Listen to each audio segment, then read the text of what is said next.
with 30 grand. Happening now. Yesterday, Governor Greg Abbott announced accusations of abuse and neglect of migrant children at the Freeman Expo Hall. Coming up, we're going to get an inside perspective from several volunteers who worked at the facility, what they saw and what they have to say about the governor's claims. And as part of the American Rescue Plan, the city of San Antonio is planning to get millions of dollars from the federal government.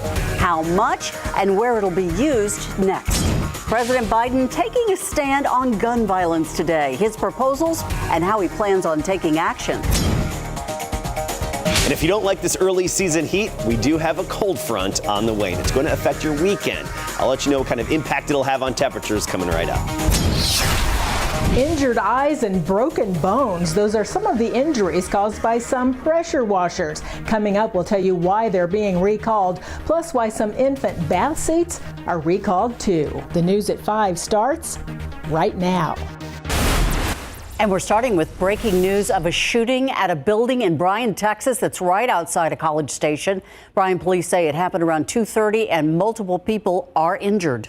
Investigators do have a description of the suspect, but at last check, he is still on the run. We are going to continue to follow this story and provide updates as they become available.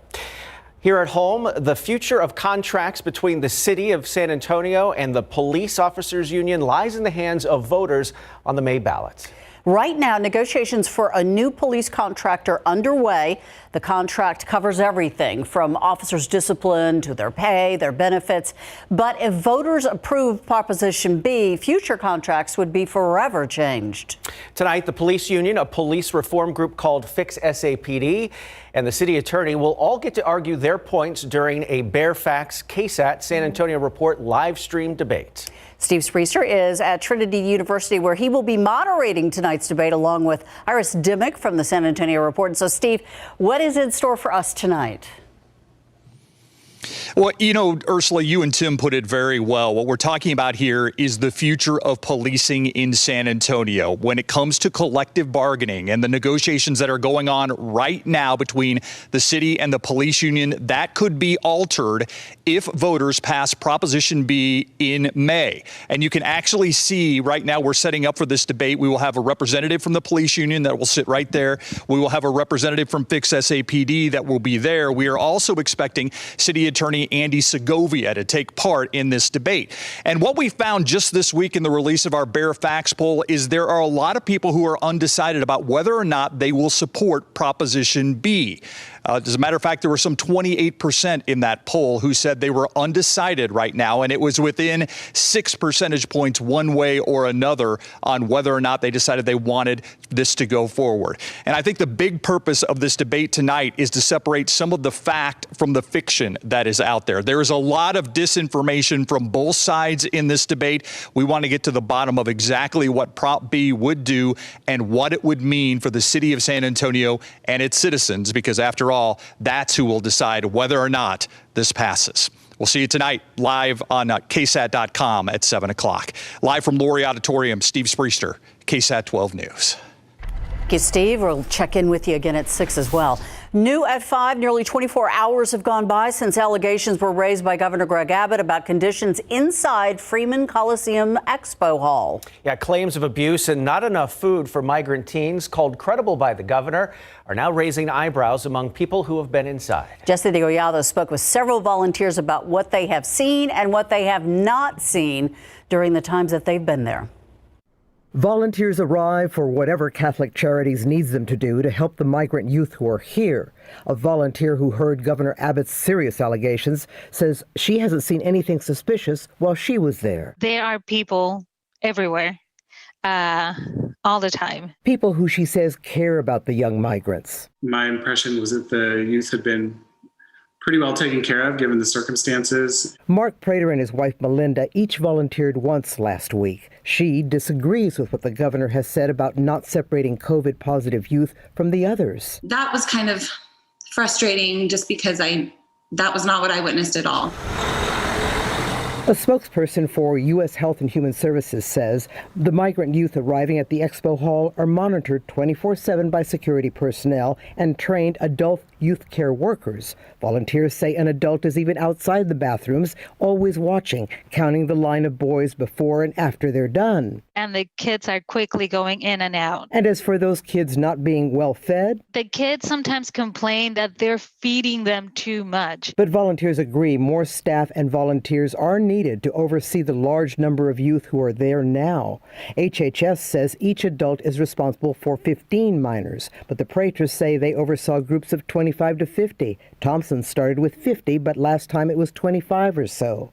Based on their experiences so far, the governor's allegations caught them by surprise. It sounded like maybe he hadn't visited yet. After his news conference, the governor toured the facility where a county commissioner said he got a standing ovation. Jesse Degollado, KSAT 12 News. We want to bring you the latest on a fire out in Lytle. We have learned that human remains have been found in the rubble. It's on the property where that fire sparked around 4 in the morning. Investigators have not confirmed whether this is the 84-year-old man that they were looking for this afternoon. Here's what we know so far. The fire happened at a home in the 15,400 block of Old Frio City Road in Lytle. A woman and her daughter were inside. They were taken to the hospital with minor injuries. Investigators believe the missing man is related to the woman and daughter. The cause of the fire is being investigated. The home is considered a total loss.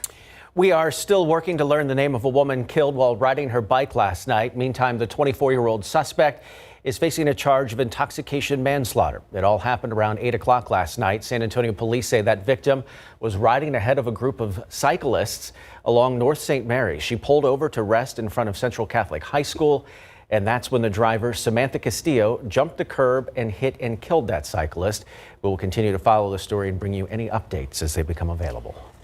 The Bexar County Medical Examiner also working to identify a man found dead in a West Side alley last night.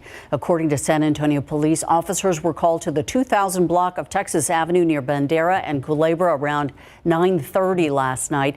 There had been a report of shots fired. 2 hours later, they got another call for a suspicious person. That turned out to be the victim, whose death is now being investigated. President Joe Biden says he wants action on gun control while he waits for Congress to pass legislation. He announced several executive actions today that he says will help. But as Nadia Romero reports, the president is stressing the legislation itself is not enough. After several recent mass shootings and no consensus from Congress on how to respond. Enough, enough, enough. President Joe Biden announced Thursday he's taking action. This is an epidemic, for God's sake, and it has to stop. At a Rose Garden event, Biden and Attorney General Merrick Garland laid out several executive actions that the White House says will help curb gun violence. It is a problem that we must all work on together in a collective effort to keep guns out of the hands of criminals and save lives. Among the proposed new steps, restricting so-called ghost guns built from parts bought online, targeting braces for pistols by requiring them to be registered, and new investments in intervention programs in violence-prone areas. But the actions fall short of what Biden hoped Congress would address. They've offered plenty of thoughts and prayers, members of Congress, but they passed not a single new federal law to reduce gun violence. Enough prayers. Time for some action. The moves come after deadly mass shootings in Georgia and Colorado in recent weeks. The White House says it hopes more will be done. Whether Congress acts or not, I'm going to use all the resources at my disposal as president to keep the American people safe from gun violence. In Washington, I'm Nadia Romero. Now to the latest in the trial of former police officer Derek Chauvin, a key medical expert called by the prosecution today, giving jurors a better understanding of how he believes George Floyd died. ABC's Rita Roy has more.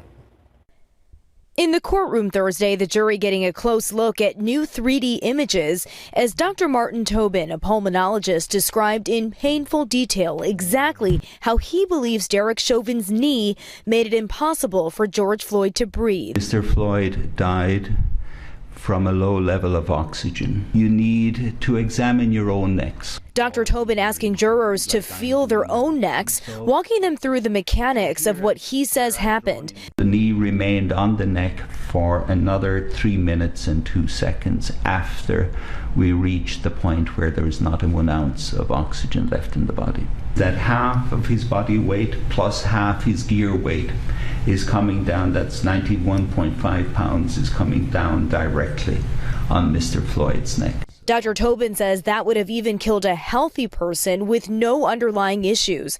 But the defense argues Floyd's heart condition and drug use ultimately led to his death. Methamphetamine will increase a person's heart rate, right? Yes. That's one of the side effects. Yes. The crucial medical testimony follows 11 current and former law enforcement officials who have testified against Chauvin, condemning his actions last Memorial Day. You could see that Mr. Floyd's his health was deteriorating. Therefore, you have a responsibility to take some type of action. It's unclear when exactly the defense will get their turn to call witnesses, but it will be sometime soon. And we can expect them to also call medical experts to the stand to try and prove their theory that Floyd's death was caused by heart issues and drug use. Rena Roy, ABC News, New York.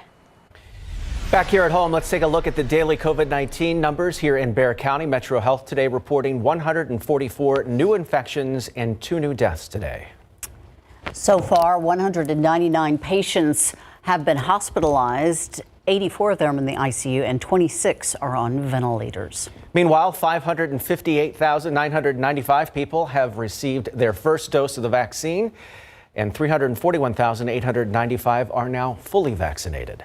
And while many of us have been online and on the phone trying to get a vaccine, a local nonprofit doing the work for San Antonio's homeless population. Today, a vaccination event at Grace Lutheran Church on McCullough. It was put together by Christian Assistance Ministry, or CAM. Metro Health and the San Antonio Fire Department helped to administer the Johnson & Johnson 1-dose vaccines to people who showed up and requested one. CAM has been working with the city during the pandemic, providing additional resources to people who are experiencing homelessness. The city of San Antonio believes it will be getting a big payday through the American Rescue Plan. Though they haven't received official notification yet, the city does believe San Antonio will get $326 million through the latest federal stimulus bill. The city believes the rescue plan will send additional funding into the community, targeted at specific issues like rent assistance and public safety. Our task over the next several months is to make sure, number one, we're following the rules and regulations of the rescue plan itself, but also we're not inadvertently funding something that is coming down through specific revenue streams of the federal government. One likely use would be replacing lost revenue with various taxes, fees, and other income. Taking a dive during the pandemic, the city believes it will have lost out on at least $179 million by the end of this fiscal year. We started the day in the 60s, 63 this morning, the 93 for the afternoon high temperature. We do have some triple digits out there. Warren's backyard in Del Rio, 102, even 94 West Kerrville, 96 in Floresville. And for the most part, we are well into the 90s this early evening, and temperatures are going to just fall through the 80s gradually this evening. So relatively comfortable, not overly humid out there until early tomorrow morning. Get ready for some hotter weather tomorrow, and then we have a couple of cold fronts to talk about coming up. Tim? Thank you, Adam. The 74th annual Poteet Strawberry Festival will be kicking off tomorrow, and it's really the first large-scale event for the community in about 2 years. The festival was postponed and later canceled last year because of the pandemic. With that in mind, law enforcement will be enforcing a no-refusal DWI weekend. That means if you are pulled over and officers believe you are intoxicated and have probable cause, they will get a search warrant for a blood draw. The Strawberry Festival runs through Sunday, April 11th. Spring cleaning might mean refreshing your home's curbside appeal with a good pressure washing of your pavement, but hold on tight. Millions of models are being recalled for defects. What's the issue and what to look out for in our recall roundup next.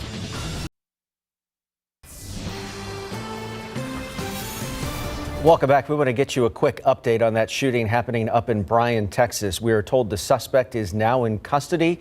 At least 4 people critically injured. 1 person has died. We will continue to follow the story as more information comes in, and we'll give you updates as we get them.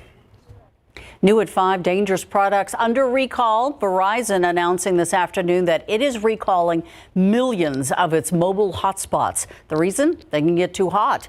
12 on your side's Marilyn Moritz with our recall roundup of popular electronic power washers as well, baby bath seats, and more. Power washers can do the dirty work cleaning up outside the house, but now a warning of a big recall. The parent company of Greenworks and PowerWorks is recalling more than 1 million spray guns included on several electric pressure washer models. The plastic connector can break. Serious injuries to eyes, mouths, and even broken bones have been reported. They were sold at Lowe's, Amazon, and others since 2017. Too hot. Verizon is recalling 2.5 million mobile hotspots. These are the navy blue Ellipsis Jetpacks. The battery may cause burns or fires. Many of these went to schools this year. Check with Verizon on what to do.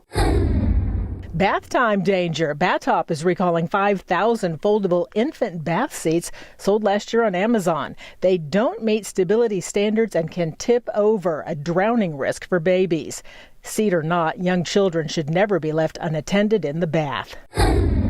And RH is recalling more than 55,000 children's bath wraps. These are animal themed. They don't meet federal flammability standards, so get your money back. If you have any of those products, contact the manufacturer to get a free replacement or a refund. We have links to those companies on our website.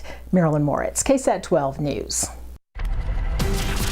Take a live look outside with live cam. It is heating up out there, a warm one today. Just a reminder, though, the city does have cooling centers open for a few more hours today.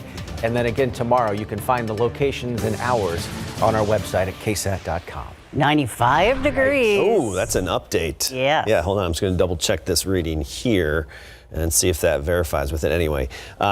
Yeah, that could be an update. So usually at 5 o'clock, I show you the almanac, early on, and I often say so far today, the high temperature, because it can change a lot, just even within an hour's time frame this time of day. So 90s again tomorrow. I mean, we'll be flirting with 100 degrees. We'll dive into those numbers in a moment. Weekend changes, big noticeable changes.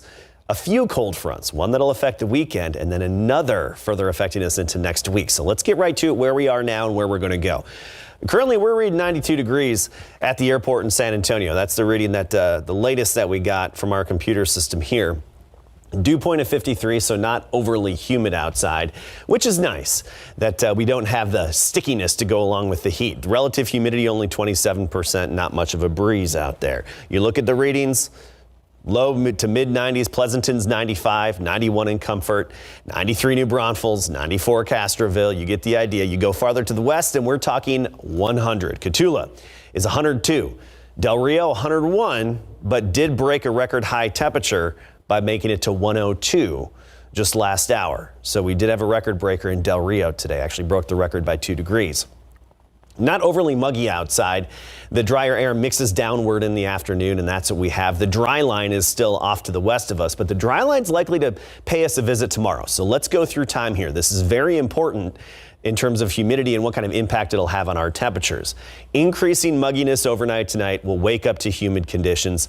10 a.m., sticky out there for all of us. But then we work our way into the early afternoon, and that dry line, the drier air from the west, from West Texas, starts to work its way into town. And by about 2, 3 o'clock should make it roughly to the I-35 corridor and then move eastward. That drier air we're expecting heats up very efficiently. So let's talk about temperatures. In the morning, we'll be in the 60s. By tomorrow afternoon, we'll likely be about 97, 98 here in San Antonio. Canyon Lake 95, Cotulla 104, Del Rio 103 for the high temperature, Seguin 95, Lackland, Von Army 98, Castroville right up near 100. You get the idea. It's going to be even a little bit hotter tomorrow once that dry air pushes in. Cold front hits very early Saturday morning, so a high of 83 on Saturday. That's a big temperature drop. We'll be in the 80s this weekend into the early part of next week. Then another cold front hits. Look what happens there Tuesday, Wednesday. We'll likely see highs in the 70s at that point.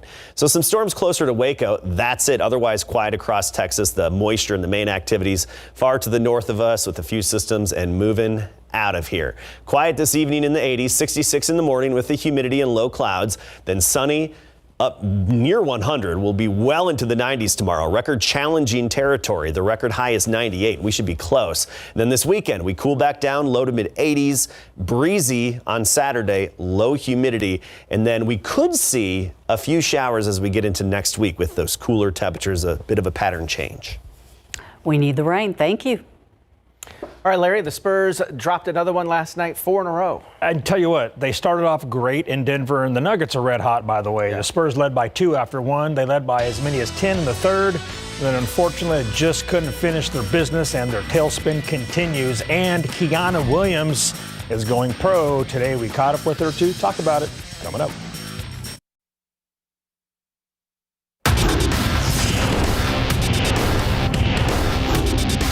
It felt better, a lot better.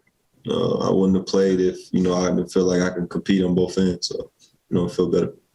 After missing Monday's game with a sore right foot, DeJounte Murray played through some foot pain last night in big board sports. For the first 3 quarters last night, the Spurs and Nuggets went back and forth in Denver. San Antonio led by as many as 10 and Denver by 7. They were tied 13 times and the lead changed hands on 14 occasions. Then the fourth quarter happened and it wasn't a good one for the Spurs. A 7-point hole turned into a 20-point deficit, 103-83, with just less than 4 minutes ago, and that was it. Spurs fall in Denver 106-96, suffering their 4th straight loss. I believe in our team. There's not one day I come here and, I don't believe in myself or my teammates. So it is what it is. We got to figure it out as a unit, from the coaches to the players, and, just figure it out. That's really what it is. But the mentality should always be, win, win, win. Do whatever it takes to win.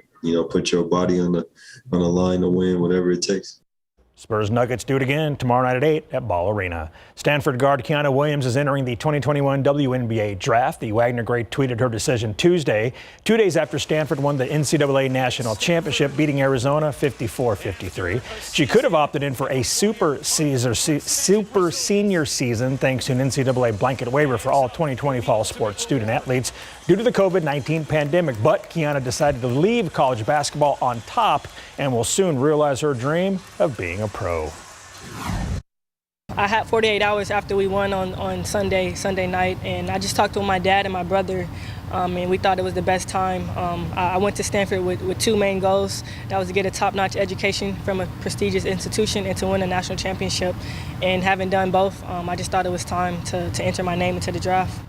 The 2021 WNBA draft is 1 week from tonight at 6, and it will be held virtually, 3 rounds of 12, and Kiana is expected to be a first-round draft pick. Best of luck to her. You got it. I think it's a good decision. Yes. Yeah, I agree. We'll be right back. Tomorrow, we're talking upper 90s. We get into the weekend. Breezy Saturday, low humidity, some sunshine, and noticeably cooler, low 80s. Still in the 80s on Sunday. Then into next week, we're talking highs mid-upper 70s for a good portion of the week, with clouds and even some chances of light rain. Looks like a great weekend. Thank you, Adam. And thank you for watching the News at 5 with us. World News is next. We'll see you back here at 6.